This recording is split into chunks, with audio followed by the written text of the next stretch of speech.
Today we are talking about a game that is good, bad at parts, sometimes underwhelming, but overall, pretty good, enjoyable time. Uh, Journey to the Savage Planet.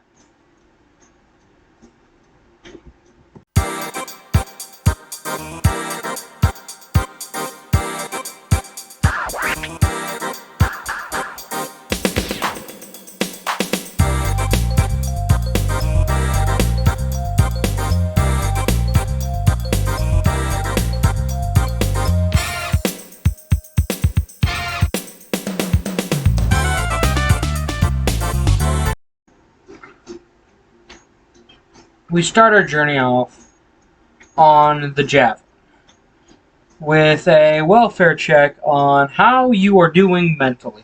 You're given a series of photos which will determine what you sound like in the game with your grunts and groans. All are very silly photos. One's just a dog, so. But this game is very good. But also interesting in the way that you are current story-wise. You are a astronaut and world explorer of the fourth best interstellar space company, Kindred Aerospace. There's only 4 that exist, but hey, they're fourth best, so that counts for something. Kindred is interested in habitable planets for human colonization. Throughout the game, you'll find your health and stamina upgrades, which can only be described as bulbs filled with Cheeto dust.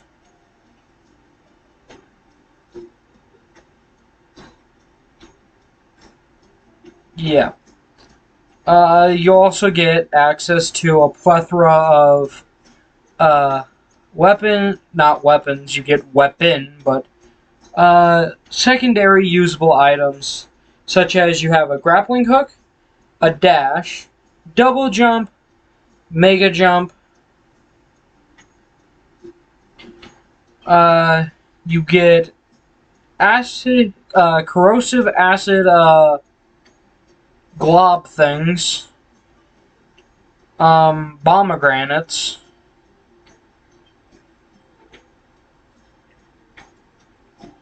poop that sticks things to the ground, alien egg sacs which turn into trampolines, and the lure for your things called puffer birds, grub, spaghetti flavor. In little containers that explode on impact. When you land on the planet, you are informed that the planet seems to be wrong. By that, I mean there is giant alien structures across the entire planet which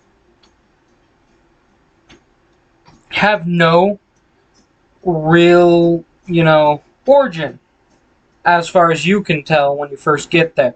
Because initial scans of your planet show that it is, well, barren, covered in plants and vegetation, but, no actual signs that life existed there. After this welfare check, which, is kind of like the other character creation stuff you get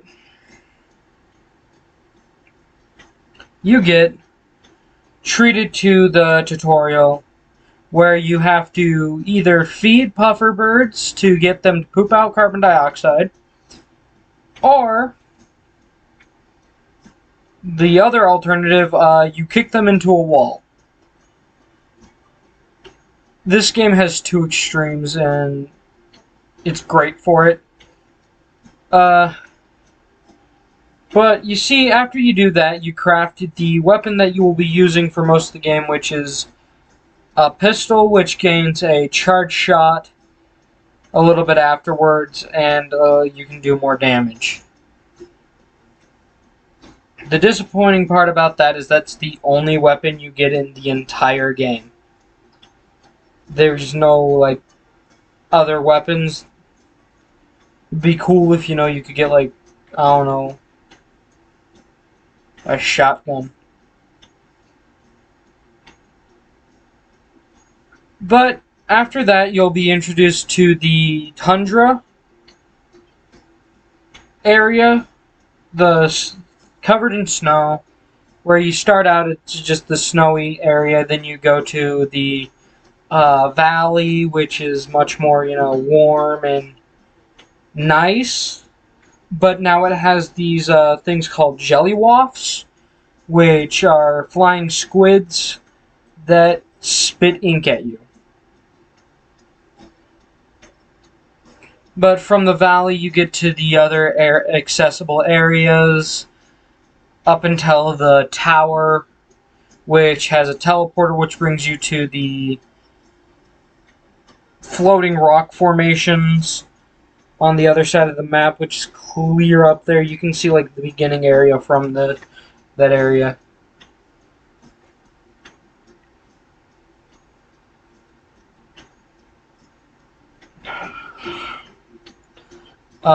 After you get through that area, you can. That's where you get the acid grenades. So from the valley, there's the climb up to the tower. There's also the cave filled with lava, and that's about it from that little hub area. There's like a bunch of little hub areas that branch off into little sub areas that are smaller than the main area. But you'll find teleporters that kill you here and then make an exact copy of you with your memories in the other place, or teleportation. Another collectible that you get is its alien ore, and that will allow you to make other upgrades.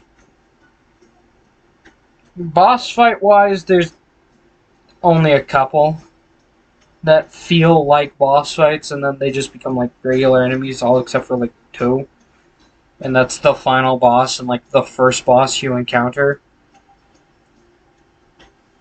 The first boss you encounter is a giant crustacean thing that looks like a lobster.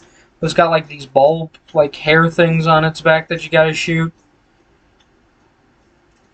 That's a theme with this game and stronger enemies. They'll have these like specific weak points that you can only hit, and it takes 3 shots or 1 charge shot to pop them, and it's usually only 2, but with the boss enemies, the 2 boss enemies, there's more than 1 of them. So like with the crab thing, it shows 3, then all 6. And then with the final boss, there's just a crap ton of them. A lot of them. But anyway, so as you explore, you find out, oh, this civilization had this thing that created all of this landmass around them, and it's at the bottom of the tower. So you go down there and you fight the final boss, which is weirdest thing I've ever seen. I'll just put an image over this whole thing to show you what he looks like. Goofy looking green thing. But after this, you get But throughout the journey, you get different ads for things like grub, the Morphalicious fish food product of the future, brain wipes, Mini Mall Monkeys shopping plaza, the Meat Buddy. Again, something you just have to see to believe. The Blob Hotline. You get an ad for like a kids show. Is one of them.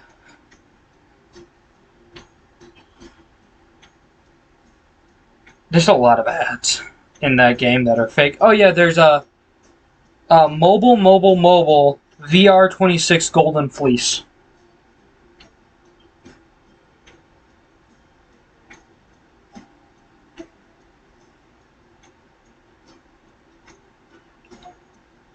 Yeah. But so with between like your ads, you'll get things from the head honcho at Kindred. He's a balding like 30-year-old. He's got the band hair thing going on. But he'll call you and go like you get the whole wow, you're this traveler, or the first one you get is the like intro thing, and it's just introduces you to the whole planet in a way, or tells you your mission. Tells you your mission. Next one that you get is a special call from him, and he goes, there's an automated alarm, and it did something, and we don't know what it's for, but just between you and me, let's keep it on the down low.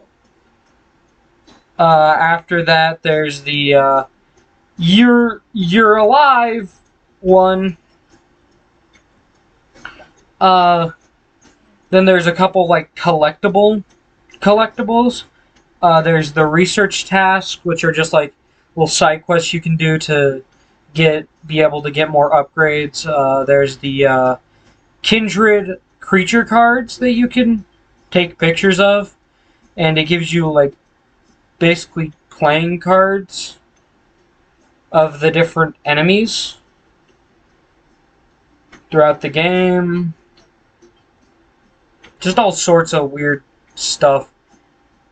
But once you've beaten the game, you can go back to get the item that you were meant to get at the end of the game, and do the main, complete the story. There's 3 endings to the game. The first one is instead of listening to Kindred, and you come to your senses and you leave the planet, because you've almost died 100 times by collecting enough fuel sources around the map. Then there's the one where you die from the final boss, revive, and you leave the planet. The only difference is they go, you were there, why didn't you go grab it? Why? Come on, you could have been a hero to mankind. Stuff like that. Then the last one is you go back down, grab the thing, and then leave, which leads into the DLC. But enemies you'll see, there's the different puff birds, which you got your valley ones, your rock ones, your ones covered in sap, your ones that are infected with plague, the alpha ones which explode. Then there's the 2 types of jelly, or 3 types of jelly waft. There's the blue jelly wafts, which shoot out ink and blind you. There's the green ones, they shoot out acid and such. The purple ones shoot out another corrosive liquid. Weird. There's the weird gorilla frog things. A thing that I can only describe as it has a gaping mouth with two giant eyes and wobbles around. Giant buffalo bug things. Screaming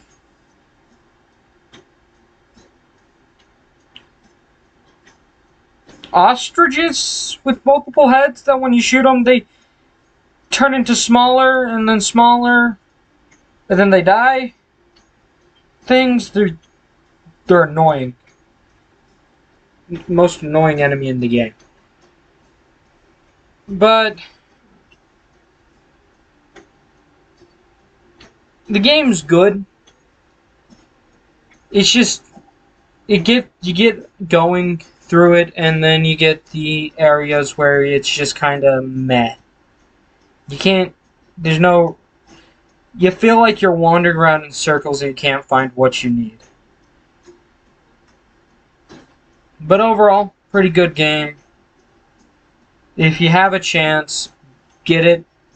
But like, I would only recommend getting it if it's on discount. Because the game's good and all, but it's not worth the full price tag, to be completely honest.